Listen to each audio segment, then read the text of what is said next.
ఏ శుభకార్యం చేయవలసి వచ్చినా పంచామృతం తప్పనిసరిగా ఉపయోగిస్తాం. గుడిలో అభిషేకం చేయవలసి వచ్చినా పంచామృతాలు ఉంటాయి. మనం గుడిలోకి వెళ్ళినప్పుడు ప్రసాదంగా కొబ్బరి నీళ్లు ఇస్తారు. వీటితో పాటుగా పంచామృతాన్ని కూడా మనం స్వీకరిస్తాం. కొన్ని దోషాలకు నివారణగా పంచామృతంతో అభిషేకాన్ని సూచిస్తారు జ్యోతిష్యులు, పండితులు. దాన్ని బట్టే పంచామృతం ప్రాముఖ్యతను అర్థం చేసుకోవచ్చు. చక్కెర, పాలు, పెరుగు, నెయ్యి, తేనె ఈ ఐదింటినీ కలిపి పంచామృతంగా చేస్తారు. ఇక్కడ పాలు అంటే ఆవు పాలు అని అర్థం. పెరుగును, స్వచ్ఛమైన నెయ్యిని, తేనెను, చక్కెరను ఆవు పాలలో కలుపుతారు. భక్తిపరమైన విషయాలను పక్కన పెడితే ఈ 5 పదార్థాలు ఆరోగ్యానికి ఎంతో మేలు చేకూరుస్తాయి. అది ఎలాగో ప్రస్తుత వైద్య విజ్ఞానం ప్రకారమే చూద్దాం. ఆవును గోమాత అన్నారు. ఎందుకంటే ఆవు పాలు తల్లిపాలతో సమానమైనవి, శ్రేష్టమైనవి. ఇవి త్వరగా జీర్ణమవుతాయి. గేదె పాలలో ఏ విధంగా అయితే కాల్షియం అత్యధికంగా ఉంటుందో ఆవు పాలలో కూడా కాల్షియం ఎక్కువగా ఉంటుంది. కాల్షియం చిన్నపిల్లల్లోనూ, పెద్దల్లోనూ ఎముకల పెరుగుదలకు అవసరం. అందుకే ఆ విషయంలో పాలు నిజంగానే అమృతంలాగా పనిచేస్తాయి. పాలు ఎక్కువగా తాగడం వల్ల బరువు తగ్గుతారని పరిశోధనలో వెల్లడైంది. పాలలో విటమిన్ ఏ కూడా ఉంటుంది. ఇది అంధత్వం రాకుండా చేస్తుంది.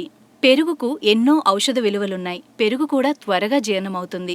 ఉష్ణతత్వం ఉన్నవారికి పెరుగు అత్యద్భుత ఔషధంగా పనిచేస్తుంది.